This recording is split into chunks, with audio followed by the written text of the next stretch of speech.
Terrence has kicked off the recording, so moving on to new faces. I'd like to give anyone who isn't here regularly a chance to introduce themselves. I don't know if I've seen you at this meeting, Manuel. Do you want to give an introduction, or maybe you were here and I just missed it in the past, in which case I apologize. I was here once, so no worries. Yeah, Manuel Fuchs. I'm working at Salesforce on the Java side of things. Also, I maintain parts of our libcmb Rust library. Welcome. Just call him the new Joe. Welcome again to the new Joe. Moving on to status updates. Does anyone want to give updates about work that's been happening on the components owned by the BAT team? I'm going to suspect that we don't have a ton of updates. Mostly because Sam's been out and he does all the hard work on this team, but giving people a chance to jump in if they have something to add.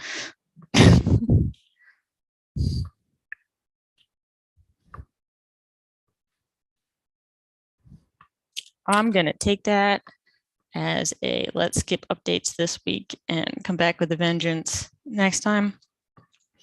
So moving on to RFCs.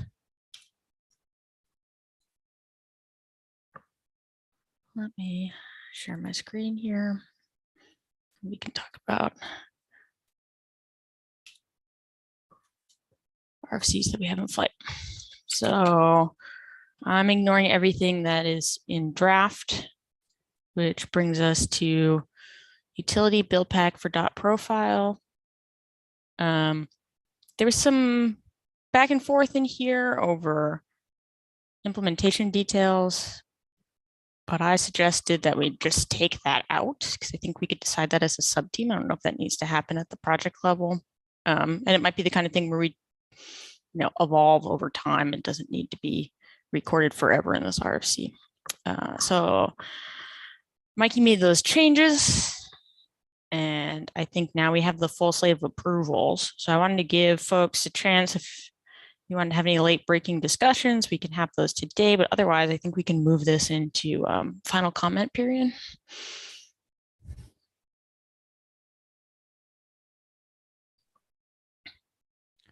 You can resolve my comments on that. For some reason, it wouldn't let me.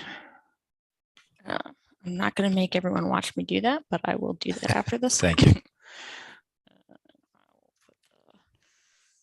Final comment period label on this.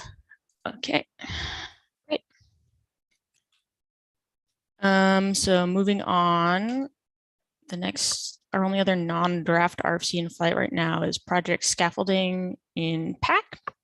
Aiden, this is your RFC around creating more templates for build pack new. We did talk about this a little bit in working group yesterday, but we can continue the conversation with this group of folks. Might be valuable.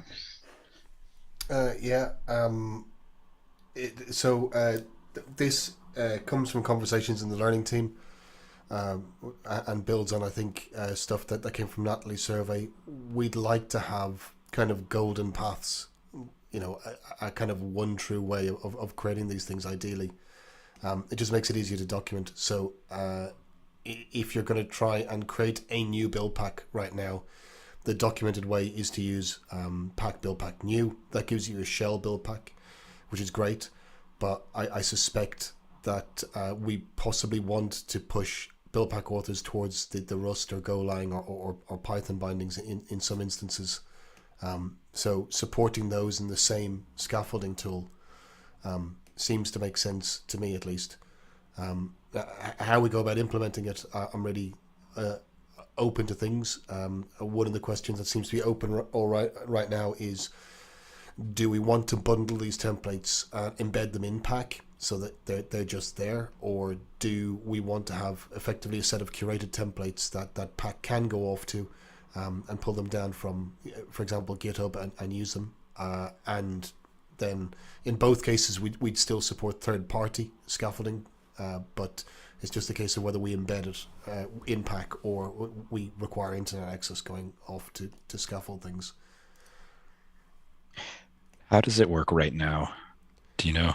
Yeah, right now it's embedded in pack. It's just 3 files, and it's pretty straightforward. It's straightforward to extend pack to add in some libcnb Golang scaffolding. I think we want to document the golden path to getting there, but I suspect we don't want to make the implementation language choice for end users. So we're probably going to end up having a curated scaffolding for Shell, Golang, I would imagine Rust, probably Python, and whatever else libcnb bindings are there for. So the question then, Daniel, I think becomes, is that just too much to put into pack as a binary because it's going to increase the binary size? It's a bit selfish for me, but I would prefer to have it external, because I could see us doing something similar in Paketo and having our Paketo templates that have, the additional libraries we use. I think should also summarize the discussions we had yesterday in the working group meeting for Aiden, because I think we'll be repeating some of the same things again today. So we discussed a couple of things. One was like whether the templates should be completely offline or just like some pointed to a template repository, whether it's GitHub or GitLab or a local Git repository or folder, it doesn't matter. Two, we discussed that if we want something curated, we can still use this sort of link thing, but like we can provide maybe shorthand notations to refer to templates that the project provides firsthand. So like similar to the Docker library bits where you can avoid the registry and the library repository would just directly specify that. I think there were also some concerns around having a generic project scaffolding tool owned and maintained by the project, since there's nothing really build-back specific about this tool except for the templates. And there were questions whether the project can provide templates for popular scaffolding tools like Cookie Cutter or Yeoman for JS, so that instead of doing this, can we just create the template so that others can use it?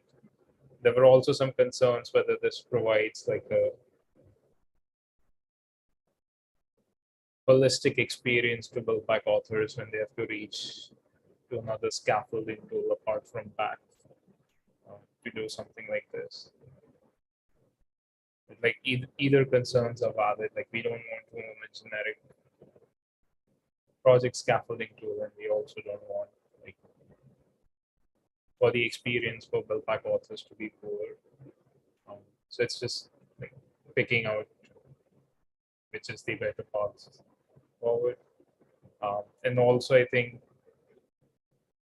we may not want to own templates for bindings that we as a project don't support, because then we get into a weird state where if something is broken, they'll come to us first saying that, hey, this seems broken, and fix it, and then we can't do much.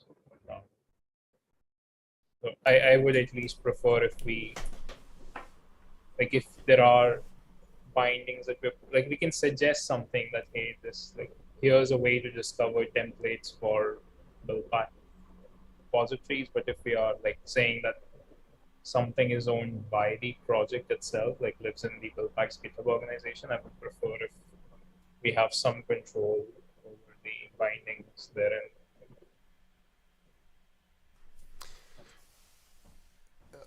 That's yeah. That all makes sense to me. Yeah, ideally we don't want to own a project scaffolding tool. It's not core business. we had a look at some other Golang project scaffolding tools that we could pull in. There are a few. They operate slightly differently than the way that we might want to operate. There's Boiler and a recent clone of that, a recent fork and improvements on that, which are restricted to GitHub repos, which seems like something that we might want to avoid. And then there was another interesting one, and I'm going to, afraid, butcher the German. I think it was Springerle or something like that, which has its own weird and wonderful little format. And again, I mocked up an implementation using Springerle, and it works. It's fine. We can embed things in their format, but it is just a different format. It uses the text archive format, so it works differently from things like that people would have experienced in Yeoman or Cookie Cutter in other technologies.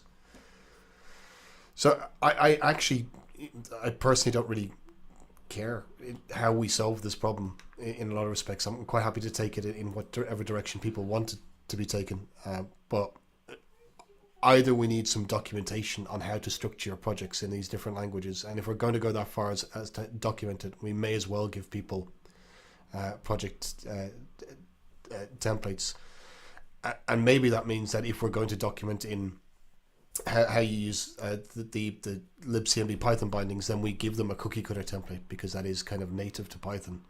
I don't know, Manuel, is there a Rust project template tool that kind of like a standard du jour in that ecosystem?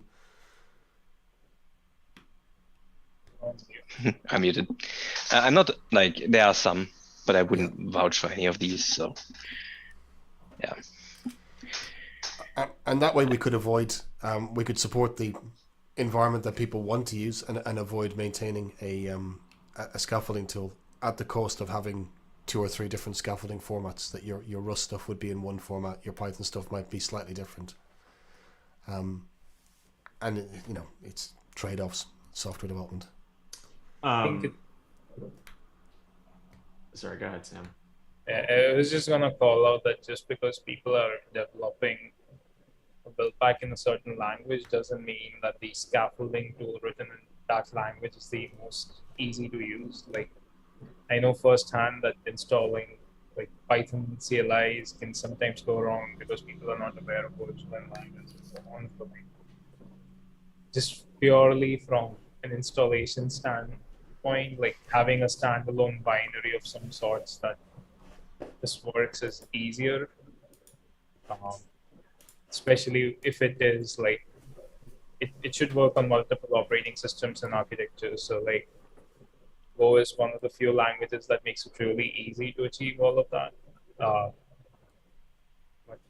there are obviously other options. So would it be reasonable for me then to come up with some kind of prototype or proof of concept implementation, then kind of as part of build pack right now, and demo that? Yeah, I just wanted to preface my previous statement. That was just my opinion. I was not stating that as a fact. Like, I just wanted to point out that, like, the assumption that the scaffolding tool must be written in the language that the users are using may not always be valid. But that's all I wanted to say. Yeah, I'd agree with that in the sense, like, I mean, maybe Manuel has different opinions, but I'm just thinking about for even like the libcmd Rust stuff, like, we probably would just build a template how you tell us to build it, and just have a repo, whether it's like a repo we maintain, or if we have to PR or something in a different repo, like, kind of just tell us how it's done, and then we do it and kind of integrate and make that work. Versus, I feel like the kind of per language thing means every language binding or vendor or whatever has to figure out, like, the Picato stuff is in Go, right? So like they would have to figure out what is the scaffolding thing, literally the path you're going down of like which of these Go scaffolding things is the thing that we should pick to make it the best thing, right?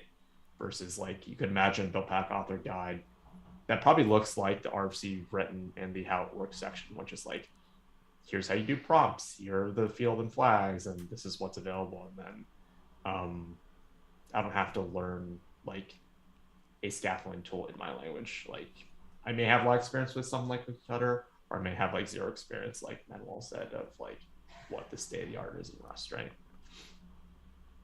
It's also the point of discoverability. I think like if someone uses pack and says pack new but pack, they can see like, oh, there's a Rust binding, oh, there's a Python binding, and they weren't aware of that binding before. And then suddenly they're like, oh, cool, I can look into this Python binding or whatever, which wouldn't be possible if we would just use the language native template editing stuff.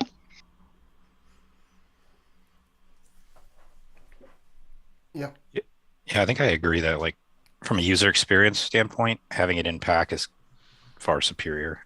But I totally also get the argument that it's just not our business to be doing that. So I could see like if we at least standardized on one tool, that would be easy enough for users, and we can document it well. Maybe the ideal is like if we found a tool we liked written in Golang that we could import. So we have the pack experience, but we're not like making decisions about templating conventions and stuff. Like if we as a group spend, a lot of our time arguing about the best way to template arbitrary things rather than about something specific to build packs, then I think we've, bitten off the wrong piece of work for us. Okay.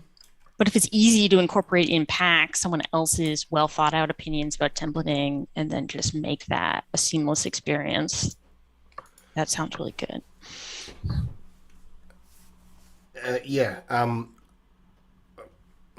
I have not found a Golang templating tool yet that basically I want Cookie Cutter for Golang because it's pretty unopinionated about what third-party sources it pulls from, and it's reasonably well documented. So I'll look into getting one of the existing ones and maybe extending it to be more generic from sources it pulls from, and then see where we can go from there.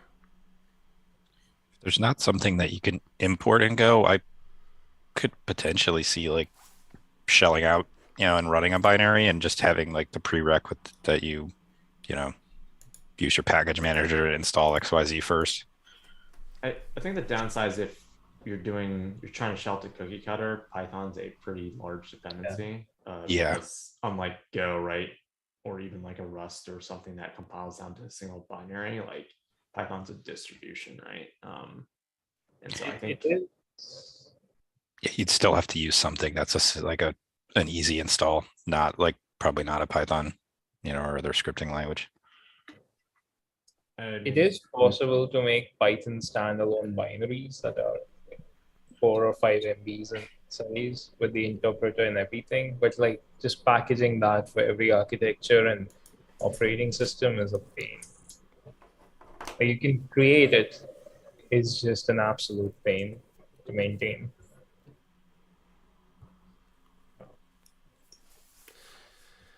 Yeah, so, I guess if we weren't just targeting Windows and stuff, like potentially there's Python at least like install on Linux. Of course, there's like version differences potentially that you have to deal with, but at least know there's Python there.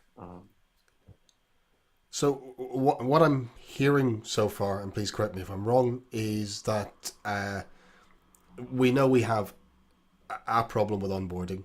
This could be help with partial solution to part of that problem. We're not quite comfortable with all the trade-offs yet, so somebody needs to go and just explore some of these trade-offs and figure out just maybe 2 or 3 prototypes to figure out which is the best direction to go down.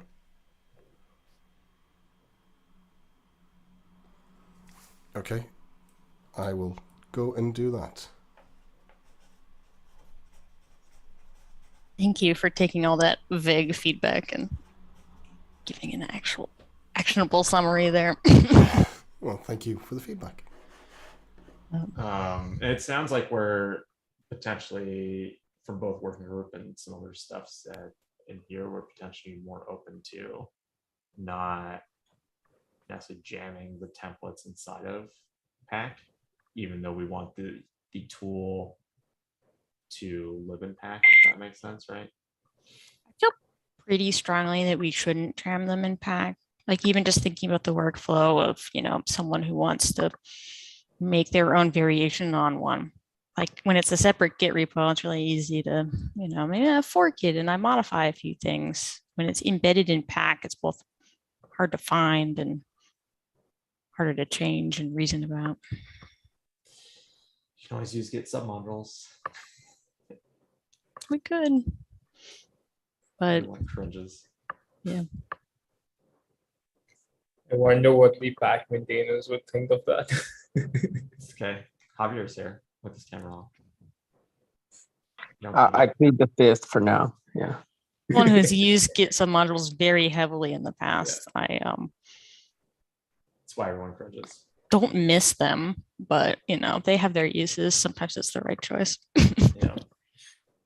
I mean, there's always subtree, right, as the alternative, but that's also kind of messy too.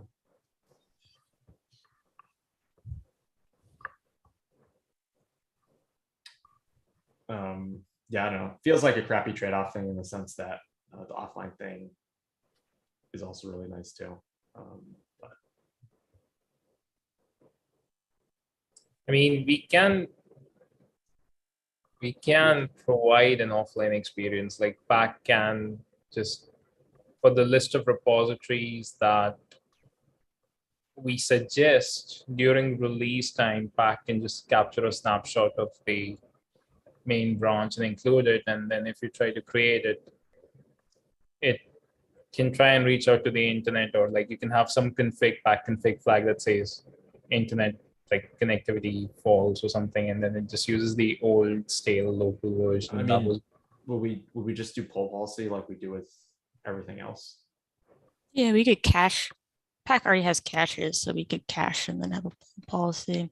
I feel like Yeah. right now, I don't want to like optimize too much for totally offline because I feel like we currently don't do that, right? It's not a tool that if you download, you should be able to do everything offline. Like you need to pull your builders, you need to pull your run images, but it should at least be a tool that if you've already got one copy of everything you need, it can work offline. That's I think in my mind, the dividing line. I mean, I think- if the templates are in a standard repo format like Git or something, there's ways to pull that in. As long as you can point the CLI to your internal source or something, then that usually works too. also, I think all the Golang tools, if I remember correctly, do have a local cache option or something that like you pull it, it'll pull it in some the home directory / cache blah whatever or something like that. So it is, that behavior is possible with like completely offline build-pack creation. I mean, I feel like we just treat it like the builders and everything else, where it's just like we have the poll policy flags. I feel like those are pretty good precedent of probably what you want. Of if you have the cache there, you can say don't pull. But like potentially we are uploading the templates to independent of pack, right? And maybe you do want the newest template.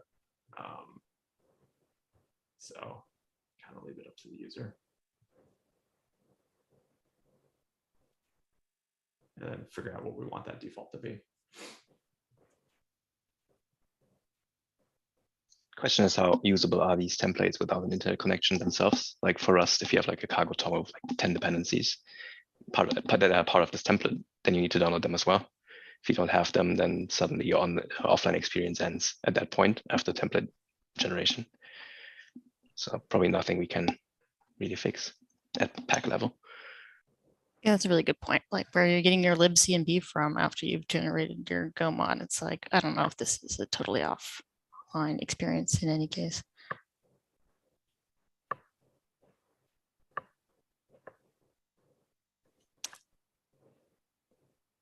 Are there other aspects of this that we want to discuss now, or should we move on to the next item in the agenda?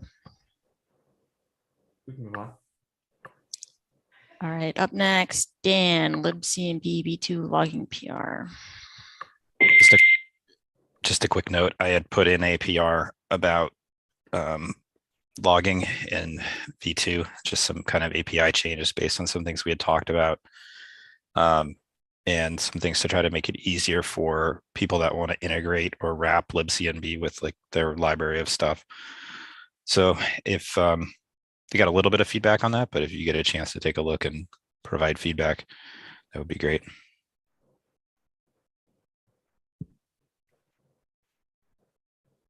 And the next one is yours too, I believe, Buildpack API 08. Yeah, I just saw the lifecycle RC is out and Buildpack 08 is coming. So I just thought I'd bring that up and just see if we have any plans or just to sync on implementing that, because it looked like there were a couple changes that we need to implement for libcnb. Mostly the working directory stuff, I'm assuming. Yeah, I think there was something else too. I can't remember off the top of my head. I think we also need to pull in the minor SBOM type changes. I think in lifecycle we made a fix so that it considers the main media type but ignores any optional parameters. We have a hard check for that in libcnb as well, which we should probably get rid of. Yeah, for sure.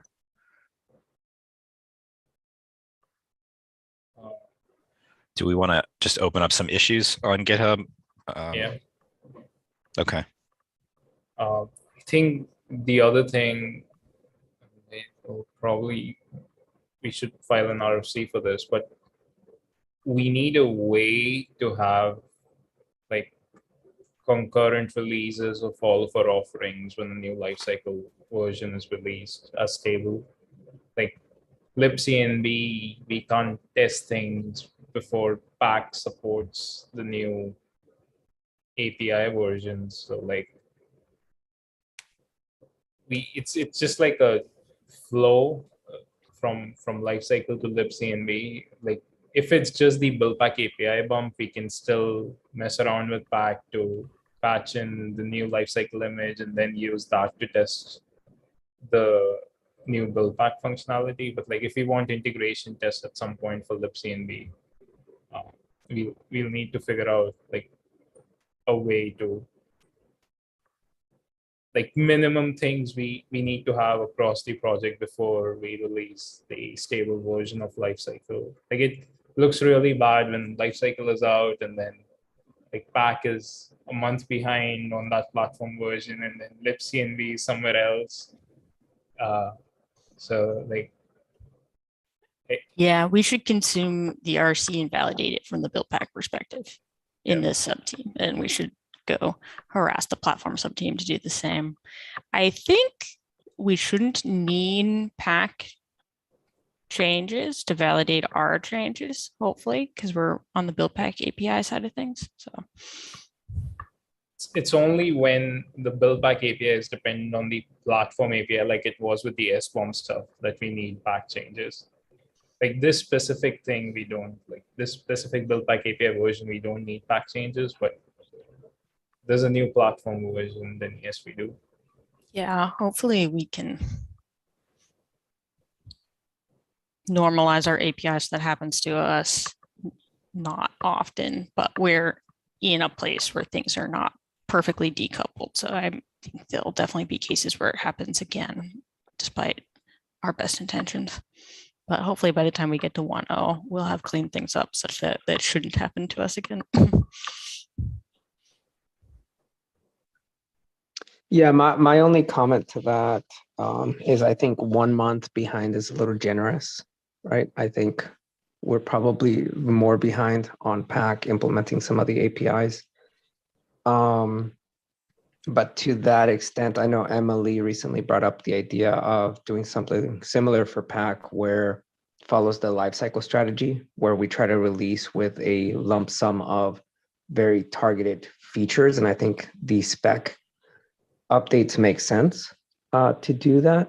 The only thing is that in itself sort of takes work, right? Or there would be a sort of delay because we would need for the lifecycle first before Pack could even start the work unless we're going to start them concurrently, which I feel like hasn't been very well executed in the past. Those are just some of the random thoughts that came to my mind.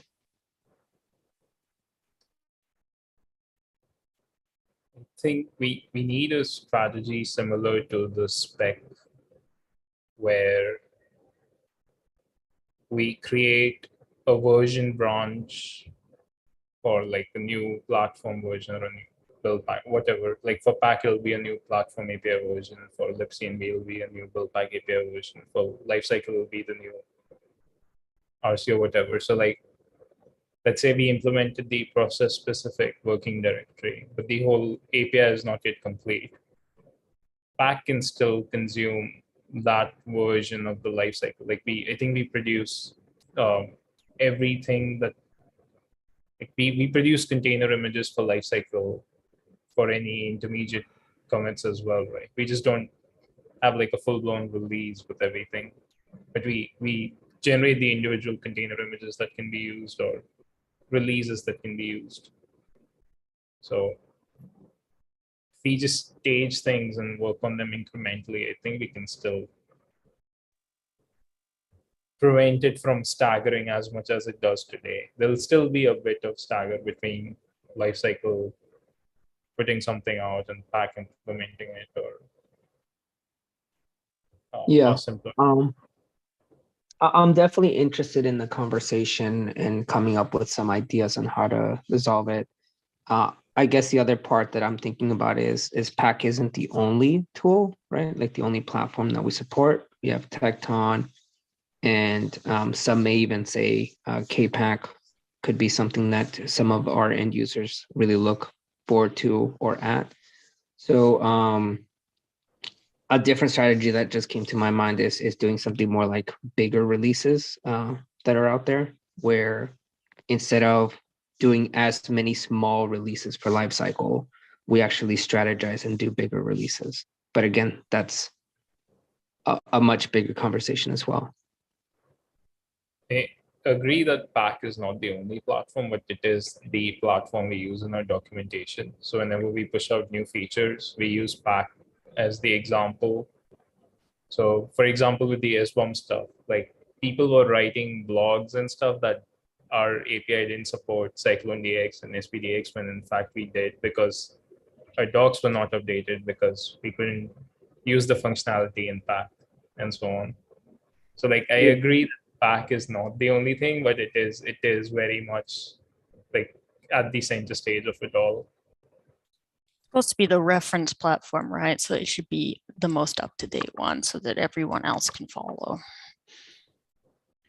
I think it would be at least short-term helpful if we had documented like a build environment setup, you know, so if someone wants to work on this stuff and they need to use these RCs, like what do I have to do to pull all this stuff together? Because it's not straightforward.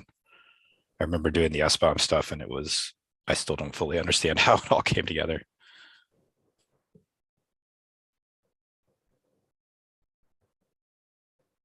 Yeah, and I don't think it's just you, right? Like even myself was outside of what was happening with the SBOM stuff as it moved fairly quickly throughout.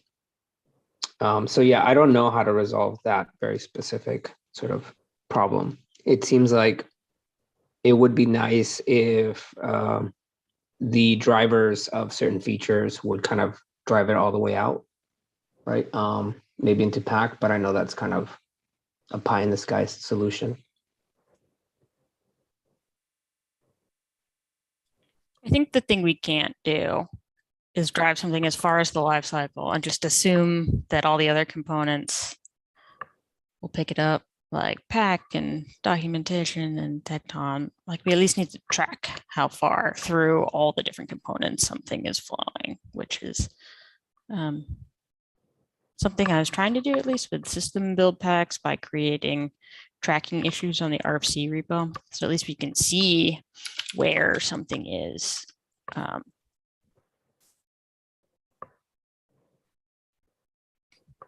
that makes sense.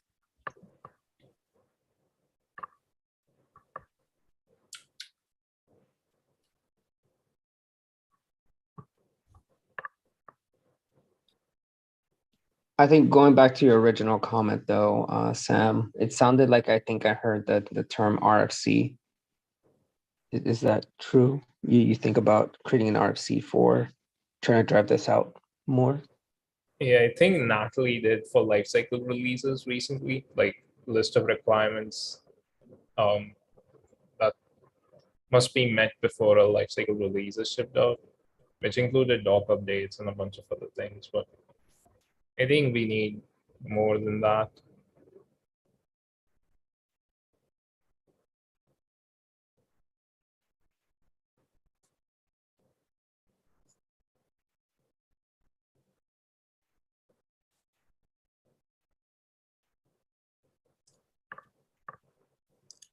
So I think we've, go ahead.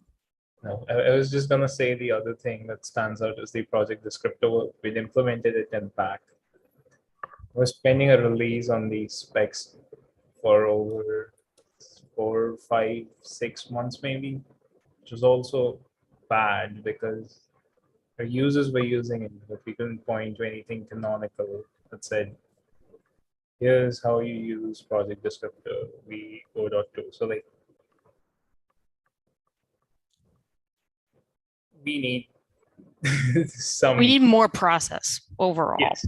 A better understanding. Like, I don't think we should have released something in Pack that wasn't in the spec yet. I don't think the problem is we didn't merge the spec quickly enough, although that might be its own problem. Like, we shouldn't be, if we haven't agreed on the spec for the file, we shouldn't be releasing it to users. Because if there's any sticking point on the spec, now there's a breaking change, but that wasn't ever a real version. There was, right? There was a project descriptor extension spec, and because it was an extension, Pack was more than happy to accept that. Yeah, we would like, there was an RFC to do a big schema change that we then released in Pack before. Right. I was talking Version about to the original, Oh, right? yeah. Yeah. I think I was thinking about the schema change in this case. I don't know. I was also talking about the schema change.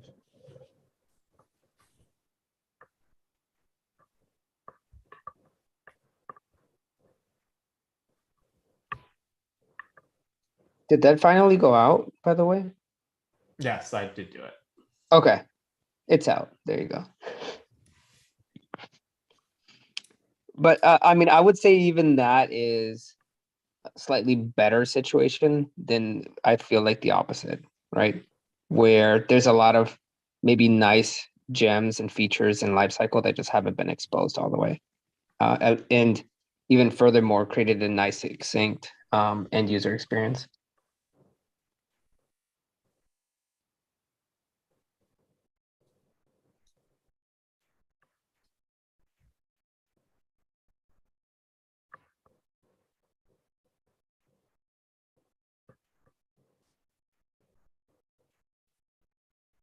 I think this project level management conversation is one we need to have, but probably not just with this sub team. Yeah, with not the in broader that. group. Yeah. That's gonna solve everything. That's what I just heard here. I also feel this team is probably closest to end users, which is why a lot of these issues like tend to start from here. Learning We game as feel a well. lot of the pains, right? Because we are trying to take the features and then use them so that end users can get a result, right?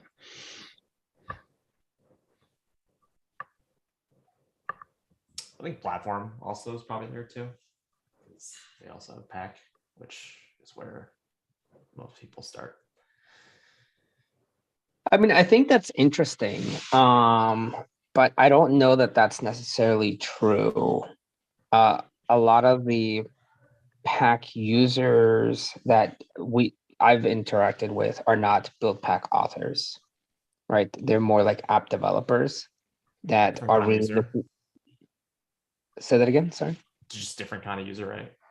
Yes, yeah. And they're pretty content with the idea that things just work, but they're not trying to leverage it as much as what some of the people that are trying to build custom build packs or trying to leverage some of the existing build packs like the Google Heroku or Paketo build packs and do their own thing with it. Yeah, I think it's about like the direction requests come in. So like take an example of a big problem we're trying to solve with the spec, like some of the caching stuff, right? I think a lot of that feedback sometimes comes to build pack authors because it's not clear why there's a problem. It's like, someone comes to Dan and it's like, the Paketo Java build pack keeps downloading the JVM over and over for each one of my apps. Why is your build pack being so dumb? But it's not like the build pack, it's build packs. And then we sort of have to drive changes through the system to fix things for users of various build packs.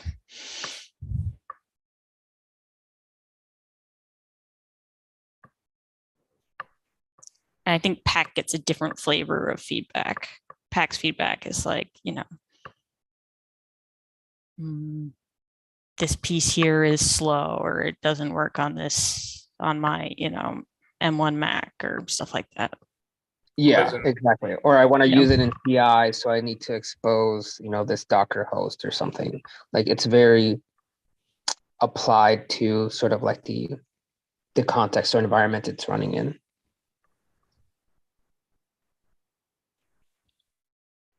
I don't think any of those result in spec changes or lifecycle changes.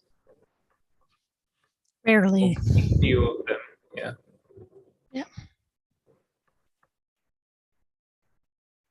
They did a lot in the beginning. But I feel like less so now. Yeah, I think we still have one that would be nice, which is whitelisting registries or something like that.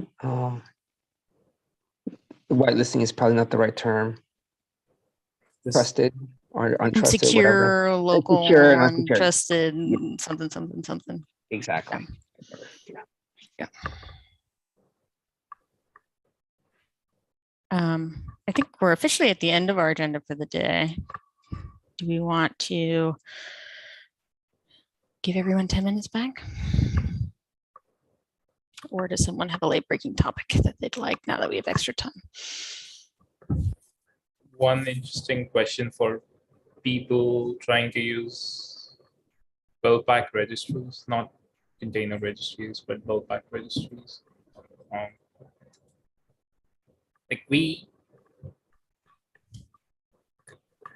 The experience around that is not great in air-gapped environments. It works great with GitHub and if you have access to GitHub Actions and everything, but not beyond that. There's a CNCF project, Artifact Hub, whose main purpose is to act as a registry for all CNCF projects, with its main motto and motivation being that each project should not have to develop its own registry for their specific packages. And so far, I've seen 4 different projects move to Artifact Hub. Also takes away the only live pager dependency that we as a project have. I know this is not the right place, but just curious what the thoughts were, since we have authors here who will be impacted by such a change if we propose it. So just moving the registry to Artifact Hub. Does that include hosting the images? What? I guess I'm not super familiar with all that Artifact Hub does. No, it's just a generic registry. It's not just OCI images. OCI images are part of it. Helm charts, for example, are GitHub repositories. So it's not even GitHub repositories. It's like tarballs hosted somewhere.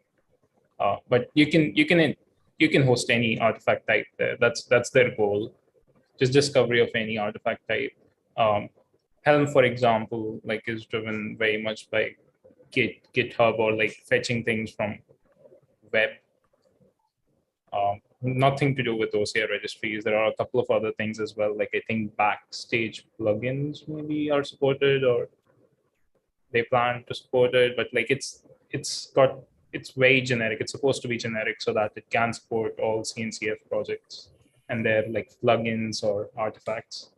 Would we want to would we need to move to having like a media type that works in OCI registries for build packs in order to distinguish them from images in this registry? I feel like this is always the problem, where there's actually a great solution already. There's our build packs, drop the build pack registry on the ground. Our build pack's already in a registry that has like a decent syntax for accessing the things there. And it's just an image registry. The problem is there's many other images in there, so it's hard to find which ones are build packs. Right. Yeah, so Artifact Hub does have a way of solving all of that. I've not looked in detail, but you can search by type. It doesn't have to be a specific media type as far as I can tell. Like, but my knowledge on that is a bit dubious, and I don't want to make claims that, hey, we don't need media types, but I've recently seen a bunch of projects integrate with it. And I think, given how like I don't see a lot of people working on the distribution side right now, like, or at least like it's just Joe right now who's on the distribution team actively working. So like that worries me. Like, for example, we had a GitHub outage last week and some of the Paketo build packs were published, and then it was only Joe who could try and fix that. So, I mean, there was talk about trying to roll distribution into BAT or something at one point, just because distribution is probably not in a healthy spot of one maintainer. But maybe that's a somewhat separate conversation. I mean, there's also another conversation of just, I mean, GitHub's been down every day this week, let's be honest. They also have GitHub Actions are under maintenance right now. So I hope Paketo is potentially not publishing build packs to the registry.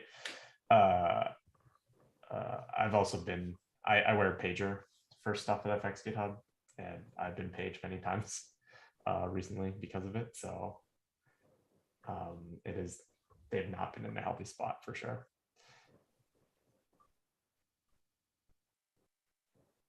so in general, I would be happier if our project didn't have to worry about this. If there's already a good solution that can do it for us. Can we get, I feel like in the past with CNCF stuff, you pulled someone from said project. Is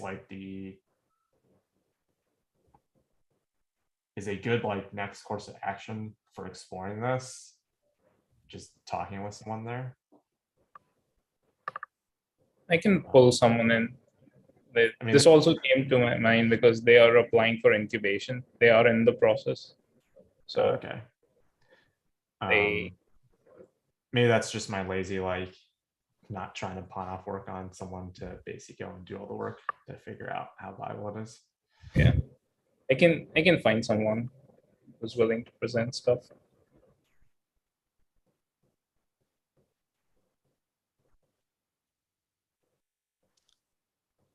I think it could be worth periodically evaluating, like we build things based on a hypothesis about how it will affect people, periodically evaluating like to what extent our predictions came true. I'd say one, especially with the registry, like there's a lot of, even some of the suggested build packs we have, like the Google ones that I believe did not end up in the registry. And I know a lot of times whenever Pack is trying to pull something from the registry, I was thinking in terms of images, and I get annoyed that it wasn't thinking in terms of images as well. Like, I don't often feel like I'm getting a ton of value from the registry, but it could just be the way I use the tools that other people are. So it'd be nice to get like a broader set of feedback there. Yep. I mean, in air-gapped environments, like at least for me, the registry is useless. I've tried to stand one up internally, just doesn't work.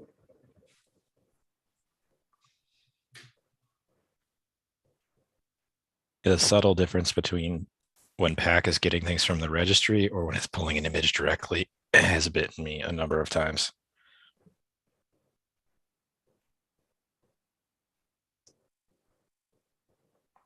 Yeah.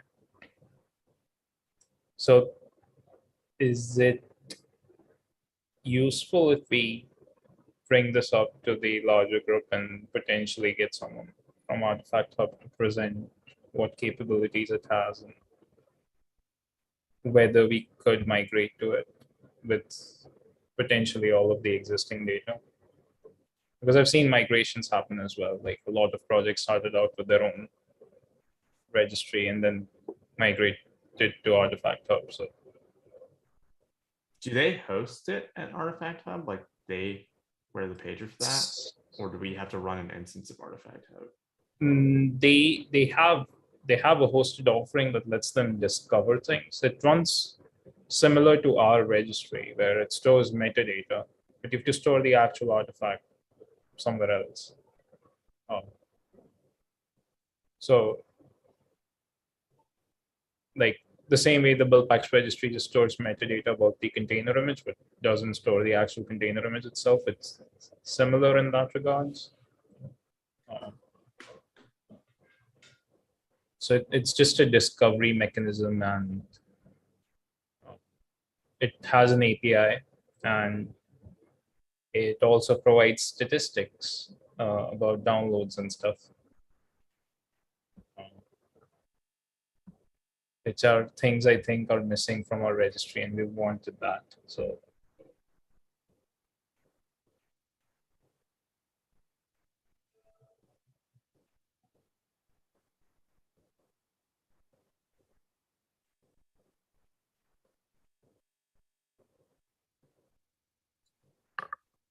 That gives everyone something to chew on.